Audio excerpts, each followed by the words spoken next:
Hey gang, how's it going today? Today we are going to be discussing the four words and the four rules for pain. All right, so last time we discussed the three categories of pain being acute pain, being current chronic pain, and being chronic pain. So, one of the biggest fears we have when we've been hurt and injured is to make it worse. And these four words are going to help us understand what we're experiencing so that we can make the right decision moving forward. So the first one we have is going to be insult. Now, insult is going to be the unconscious response to a stimulus. So,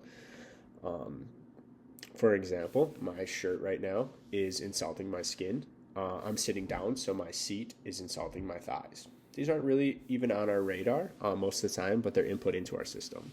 So first one was insult. Second one we have is irritation. Now, irritation is the conscious response to a stimulus, all right? So for example, I'm sitting in my chair. If I start to feel like I'm a little uncomfortable, and eventually I'm going to make the conscious decision that the sensation of being uncomfortable is going to want me to move. So once I've made that decision that the uncomfortable is enough to move, that moment that I decided that I needed to change position, insult became irritation. All right. So irritation can be as simple as I need to move into my chair to excruciating pain. All right. This can be a 1 out of 10 all the way up to a 10 out of 10, making me want to go to the hospital. But the most important, the most important thing to remember is that irritation is required for adaptation to occur. All right. So in a nutshell, intentional irritation within reasonable boundaries is not only okay, but required for progress moving forward. So far we have insult and irritation. And the third one we have is pain. So we're going to define pain as the negative emotional response to irritation, typically tied to uncertainty. So for example, imagine you have a little kid, they're running around, they stub their toe. Their reaction is going to be, ow, mom, my foot, it's broken. It's never going to be the same, right? They're freaking out. They've never had this before. However, when we walk around and we stub our toe, you probably say, fuck, that hurt. All right, well, it didn't register as an emergency because we've been there before, right? This child probably hasn't been there before, so they're uncertain and afraid, all right? And that response is what we call pain. The fourth word we have here is going to be injury. So injury is a decision that I can't.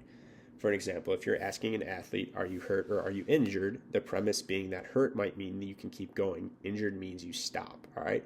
So for example, we sever a tendon completely.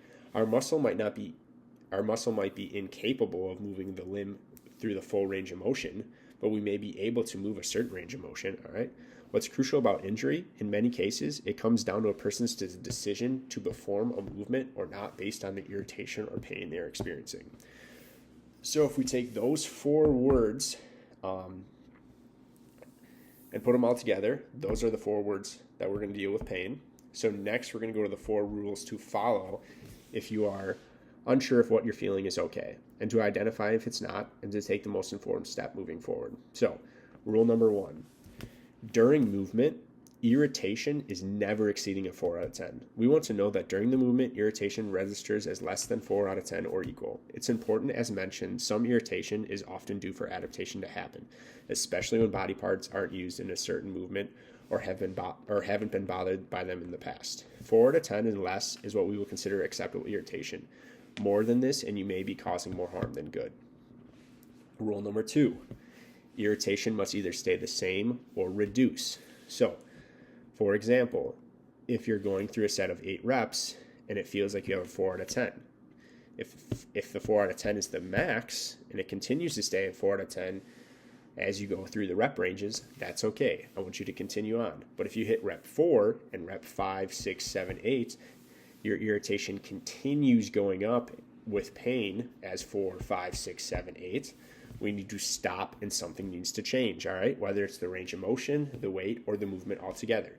Something needs to be altered so that progress without unnecessary irritation can continue, all right? So the first rule, irritation may not exceed 4 out of 10. Second rule, irritation must either stay the same or reduced. Third rule, when the movement stops, irritation stops. So when you complete your set and start your rest period, we want to know that what you felt during the exercise stops while we're not moving, all right? If you stop the movement and the feeling of lingering irritation continues, it means we need to adjust our approach. So there are certain tissues that need to be stimulated in a different way or rested altogether.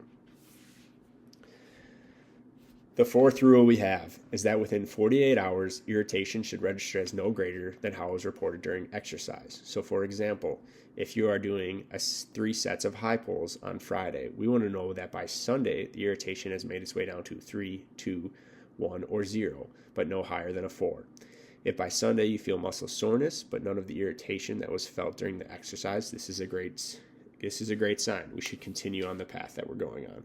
But if you wake up on Sunday and it feels like there's a knife in your shoulder, that means that we need to adjust the next session's demands to more perfectly and conservatively meet the shoulder where it is so that you can move forward to a new baseline, all right? Any deviation from these guidelines, especially when it comes to taking on more undue irritation, can derail our progress and set us back. Keeping a keen eye on these guidelines will ensure we take the most efficient path forward. That's all I got for you guys today. Hopefully this is helpful again. I'm going to keep trying to put these things together for you to keep the education going. You're going to hear more from me. Thank you guys for listening.